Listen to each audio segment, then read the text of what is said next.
Okay, everyone, we're going to start with 3-72 and a few reminders. We haven't done a homework video in a while. You should be listening to the video, not just watching. And remember, you have to show all work, including diagrams. So it might be a good idea to pause the video because I sketch these out ahead of time.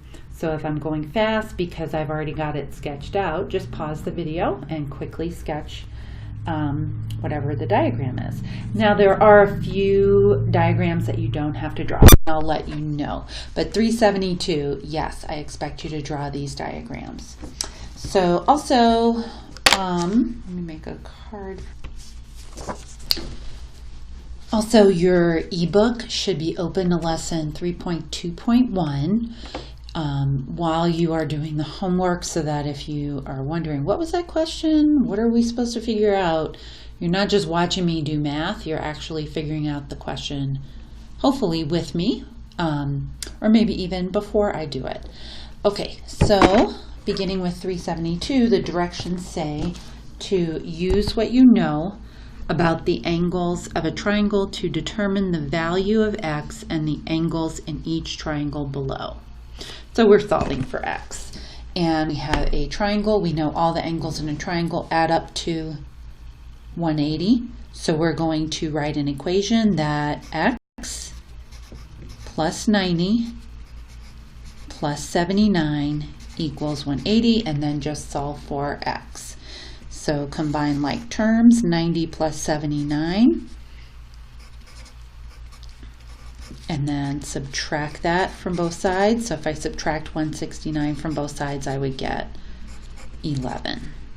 Part B, we know that these two angles are the same. So we know that x plus 90 equals 180. So x plus x, that's 2x, plus 90 equals 180. We're going to subtract 90 from each side. So 2x equals 90. And then we're just going to divide by 2. So x equals 45 degrees. So that has a specific name. That is a 45, 45, 90 right triangle. And we will later learn that if these two angles are the same, or perhaps they expect you to know this at this point, if these two angles are the same, these two sides must be the same. That's an isosceles. Let's write this down. That's an isosceles right triangle, and this is a special right triangle. A 45, 45, 90 triangle is we'll learn about specifically in another chapter. Okay, part C, 2x plus x plus 90 equals 180. 2x plus x is 3x. Subtract 90 from each side, so 3x equals 90. Divide by 3, so x equals 30. So this angle is 30. This angle is 2 times 30, 60, and that's another special right triangle. That's a 30, 60, 90 right triangle. These are angles, these are triangles that will have significance as we move along with trig. Let's see, I forgot to write x. Okay, this is just finding the missing angle. So x plus 90 plus 22 equals 180. So let's combine like terms. 90 and 22 is 112. Subtract 112 from each side. So then x equals 68. Part 373.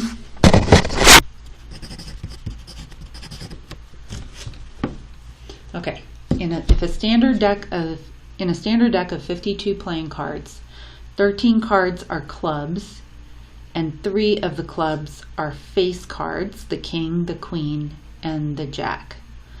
So what is the probability of drawing one card that is? So just to give you a visual, so this is your standard deck of cards, and 13 of them are clubs. So here's your ace, 2 through 10, and then your jack, your king, your queen. And if you multiply 13 times 4, you get 52. There's 52 cards in all, 13 for each suit. The name of each card is a suit. You've got clubs, you've got diamonds, you've got hearts, you've got spades. So the face cards would be your jack, your queen, your king. And the first part of this chapter is all probability, which the questions on your interim exam are easy enough that if we spend a couple of days on this at the end of the unit, I think you'll be fine. That plus a little con, I think you'll be okay. But if you pull up deck of playing cards on your Chromebook for a visual, that might be helpful. So the question was, what is the probability of drawing a card that is a club or a face card?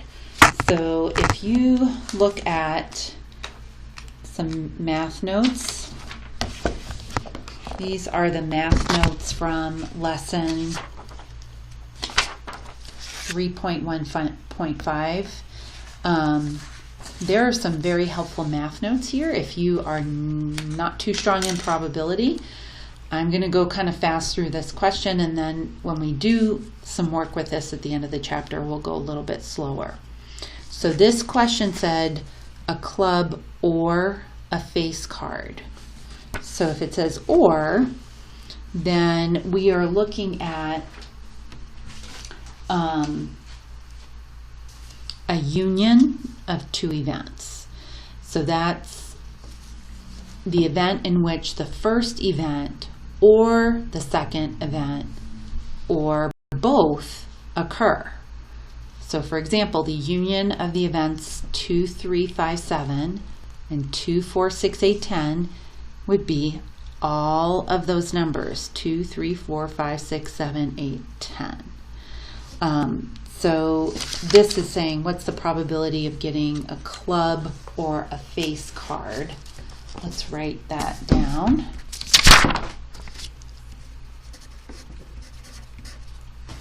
So when you find probabilities, you can just put capital P. Let's find the probability of getting a club card first. So the probability of getting a club card would be these cards here, or sorry, these 13 cards here out of all of the cards, and there's 52 cards. So the probability of getting a club card is 13 out of 52. And then the probability of getting a face card, okay, probability of getting one of these cards, that's 12 cards out of 52. So probability of getting a face card would be 12 out of 52. Now the question was, what's the probability of getting a club or a face card? Well, you can do this with just looking at the picture. The probability of getting a club card, that's all of these cards. The probability of getting a face card, that's all of these 12 cards here, but there's some overlap. These are clubs and their faces. So I wouldn't count these twice, I would only count them once. So I have the 13 club cards, plus then I have 9 more face cards. So 13 plus 9 would be 22. So my answer is going to be 22 out of 52. Now there is a formula for figuring these out, because you may not always have a picture of what you're working with, a visual. So the formula, it's actually in those math notes from 3.1.5. Let me pull that up. Okay, the probability of the union of two events can be calculated by using the addition rule.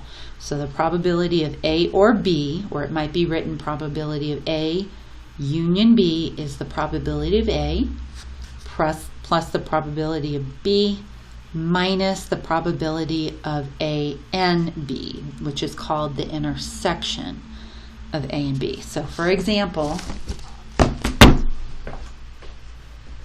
on this one, the probability of A, the probability of getting a club card, plus the probability of getting a face card, minus the probability of getting a club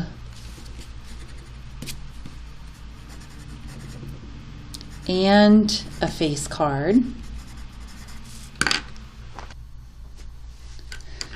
So the probability of getting club or face, you could do the probability of getting a club plus the probability of getting a face card minus the intersection, which was 3 out of 52. So if you do that, you get 25 minus 3, and that's going to give you the same answer. Okay, let's just write down this is a union of two events.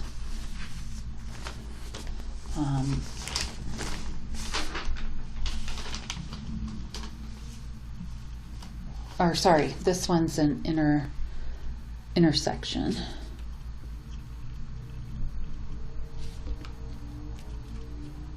Oh, I'm sorry, I'm looking at part B. And then part B, out the way. I need some more paper.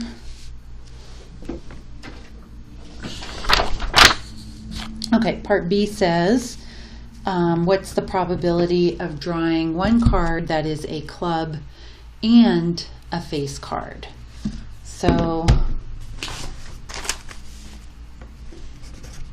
club and face. Well, that's just going to be those 3 cards that we saw that were both a club, club and face. So here's your clubs, here's all your face cards, so the probability of getting a club and a face card is 3 out of 52. And that is an intersection. So you're looking for both club and face, not just one or the other. And then part C says, what about the probability of drawing one card that is not a club and not a face card? Okay, so let's look at that. Not a club and not a face card. So we can actually look at the cards and count them.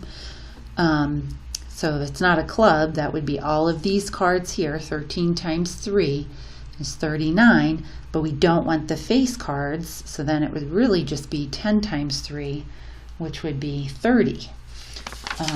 So let's write what we're looking for. Probability of not a club and not a face. So then that's the total, which was 52 cards out of 52, minus the ones that are not clubs and not faces, 22 out of 52, 30 out of 52. Okay, let's move on to 74. These I'm going to say that you do not have to draw the diagrams for, because you're probably going to be showing quite a bit for this. So for 374, part A, solve for the missing lengths in these similar figures below. So remember that little squiggly line means similar. So if these two triangles are similar, then I know that the angles must be the same, and I know that the sides are in proportion. Let's just write that down, because angles are congruent, the angles are equal to each other, and the sides are in proportion. I know not everyone did well in that last test, and it was based on similarity. So if you're still mastering this, just be patient with yourself. It's going to click at some point. But basically, whatever I do to, and in this case, the way I've drawn them, it's kind of hard to tell what sides go together. So it's good to use this statement. Whatever I do to one side in this triangle to get its corresponding length. So in this case, whatever I do to CB to get PQ, that's how I know that these correspond.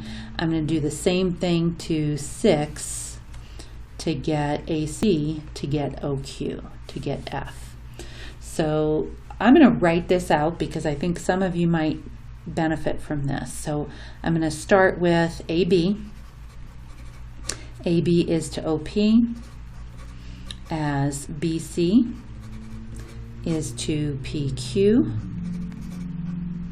as CA is to QO. Now, you wind up using all of these, but if you're struggling to figure out what sides correspond, the answer is in the statement. So AB, I don't know it. OP, I don't know it, so don't worry about it. BC, we just need a proportion. We just need a set of two ratios that are equal to each other. BC is 4, PQ is 6, CA is 6, QO is F, and then we're just going to cross multiply. So 6 times 6, 4 times F. The cross products of two equal ratios are always equal. That's why we're doing that. And then we're dividing both sides by 4. So F equals 9. Okay, part B, same process. Instead of writing all 5 ratios out, why don't we just write the ones that we know we're going to need? And I think I left something off here. I think this is 15.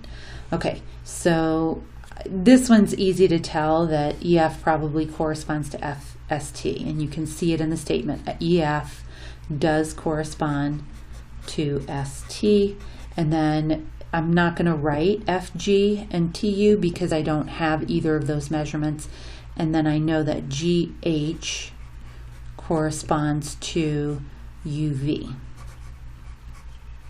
So let's plug in what we have. EF is 24, ST is 20, GH is the one we're looking for, and then UV is 15. Cross multiply, so 15 times 24 is 360, and then 20 times G is 20G. Divide both sides by 20, so G equals 18. Okay, part C. Again, let's not write all 4 ratios. ML probably corresponds to ZY. Let's just make sure. ML and YZ those are the last 2 letters in both of those names. So M corresponds to ZY. Now you can't just switch around. I'm comparing the small one to the big one. I have the small on top and the big on the bottom, so I have to stick with that. Some people were switching around and just picking 7 but putting it on the bottom. If you put the small rectangle on the top and the big on the bottom, you've got to do that going all the way across.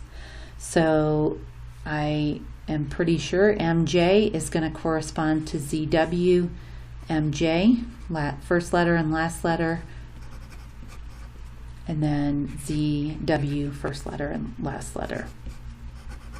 So ML is 3, ZY is 10, MJ is 7, ZW is H.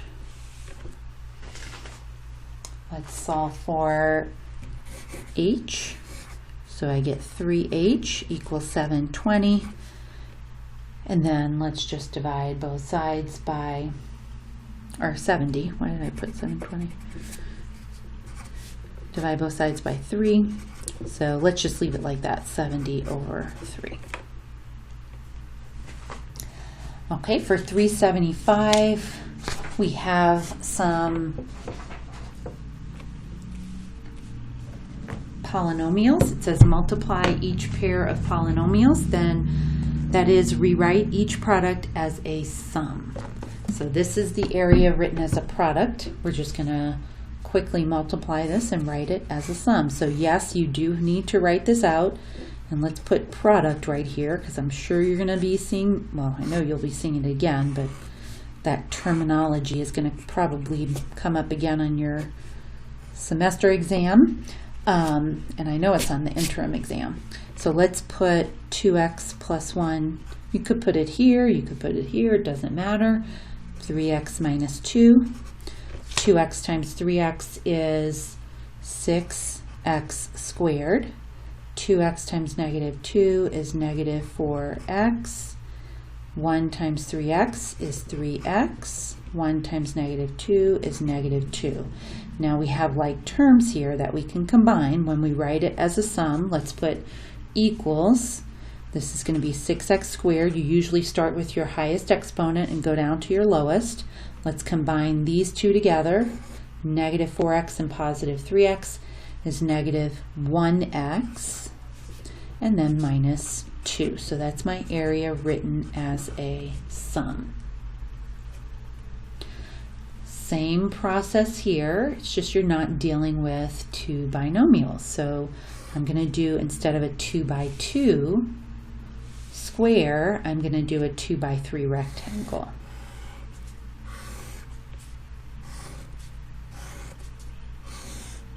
And yes, you do need to write all of this out and show all of your work.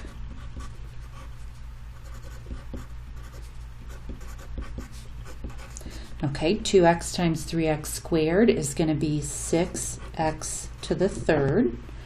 3x squared times 1 is 3x squared. Negative 2x times positive 2x is negative 4x squared. Negative 2x times 1 is negative 2x. Negative 5 times 2x is negative 10x, and then negative 5 times 1 is negative 5. So remember, you usually start with your highest exponent and go down to the lowest exponent, so that's going to be 6x cubed. These are like terms. So we're going to combine them. That's going to give us positive. When you combine like terms, you're adding the coefficients. This is a coefficient.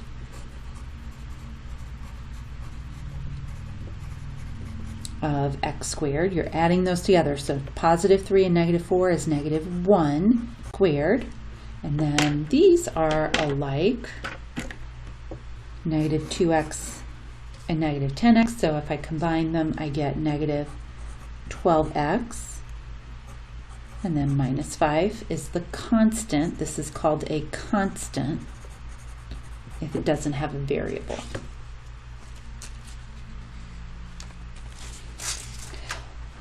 Okay, part C, another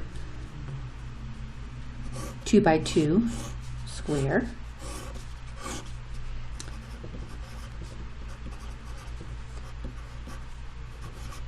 Okay, negative x times positive 3y would be negative 3xy. 3y times y is 3y squared. Negative 8 times negative x would be positive 8x. Negative 8 times y would be negative 8y. So that is going to give us 3y squared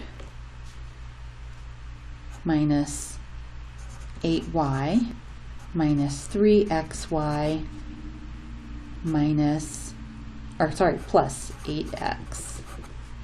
Here's your product, here's your sum.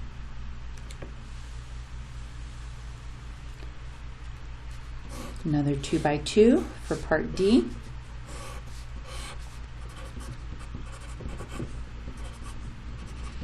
This is called a difference of two squares because you see the terms are the same. The only difference is one's a minus and one's a plus. This has a pattern to it that we're going to discover in another lesson. X times x is x squared, or you might see it before we get there. X times negative 3y, negative 3xy. X times positive 3y would be 3xy, and notice you usually you go in alphabetical order when you have two variables and you put your coefficient in front. And then negative 3y times positive 3y would be negative 9y squared. So as a sum, we would have x squared. Now if you look at these, those are alike. They have the same variables and same exponents, so we can combine them. And if we add 3 and negative 3, we get 0. So guess what? They're gone. So our final answer is x squared minus 9y squared. This is why it is called a difference of two squares, because when you have two binomials that have the same terms, one's subtracting the terms and one's adding them, you will always wind up with the square of the first term minus the square of the second term. So I kind of just gave you the pattern there. Okay, 376, you do need to draw this. You must draw this diagram for full credit. It says, looking at the diagram, John says that the measure of angle BCF equals the measure of angle EFH. Do you agree? Why or why not? So let's look at this. The measure, remember that italicized M is measure. Measure of angle BCF equals measure of angle EFH. Angle BCF would be right here. And the measure of angle EFH would be right here. So you can take wax paper if you don't have any tracing paper at home and trace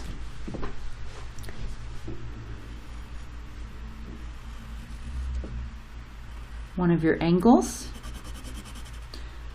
translate it, slide it so that the vertices coincide, and they should land right on top of each other. So I always recommend when you're doing parallel lines, first of all, if you use a straight edge at home, always use that, or just use the lines of your notebook paper to make sure that your lines are parallel.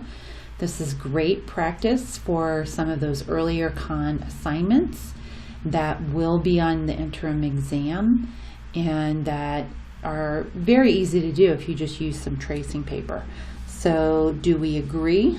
Yeah, these are equal. Let's just put, and by the way, I don't know if we ever went over the name of these. These are called corresponding angles. I think we did. Corresponding angles are, oh, wait a second. Did it say that the lines are parallel? Oh, this is actually a really good thing that this happened. Hold on a second. I just assumed that these lines were parallel, which is a big mistake. So corresponding angles would be congruent if the lines were parallel, but they did not tell us that the lines were parallel.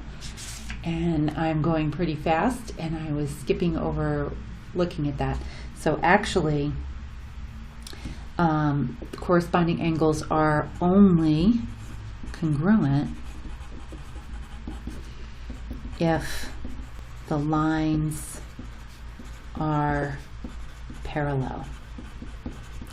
So let's put a line through the equal sign. We are not given enough information to figure out if these are equal. Okay, and then part B,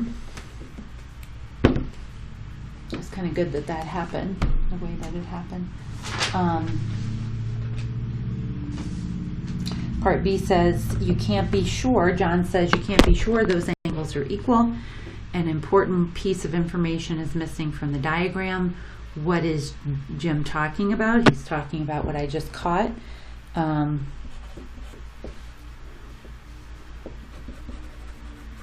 There are no arrows to show that the lines are parallel. If you had some matching arrows there, then yes, they would be parallel. Okay, so moving on to 77, almost done. Juan decided to test what would happen if he rotated an angle. He copied the angle at the right on tracing paper and rotated it 180 degrees about its vertex. What type of angle pair did he create, and what is the relationship of these angles? So just draw this angle on your, use a straight edge, draw the angle on your paper, and if you can use some wax paper at home, or I'll try to remember to tell you that you need tracing paper in class. Let's trace, first let's do a quick little X and Y axis. The triangle comes in handy because I can see if I'm doing a 90-degree angle. Okay, I'm going to trace this angle. And then I'm going to rotate it, so to rotate it 180 degrees about the vertex. Okay, so that would be 90, and this would be 180. So you've got to do a little XY axis at the vertex of the original angle. That's from the other problem.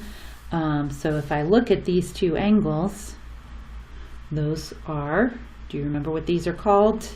Those are vertical angles, and vertical angles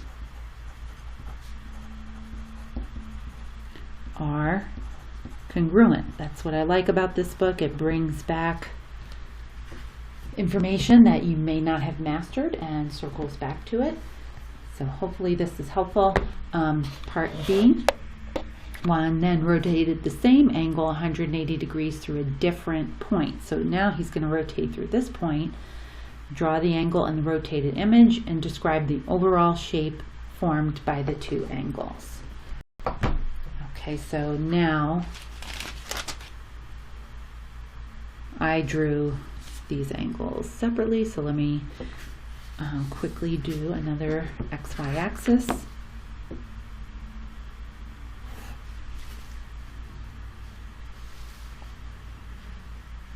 Oops. Kind of using this right here to make sure that I'm making these two lines perpendicular so that I have an XY axis. Okay, now I'm going to trace my angle.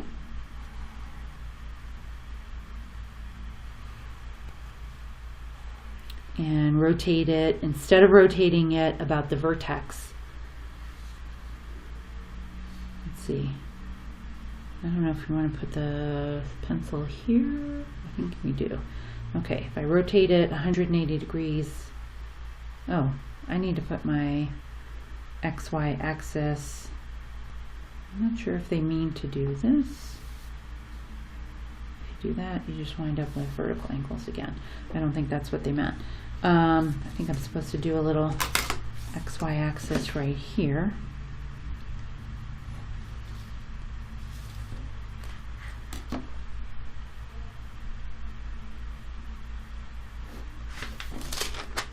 Okay, now I'm gonna rotate, put my pencil on that point. Okay, this would be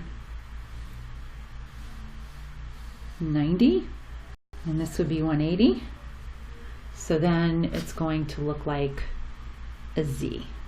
So the shape is going to be a Z shape. Okay, let's stop there for today.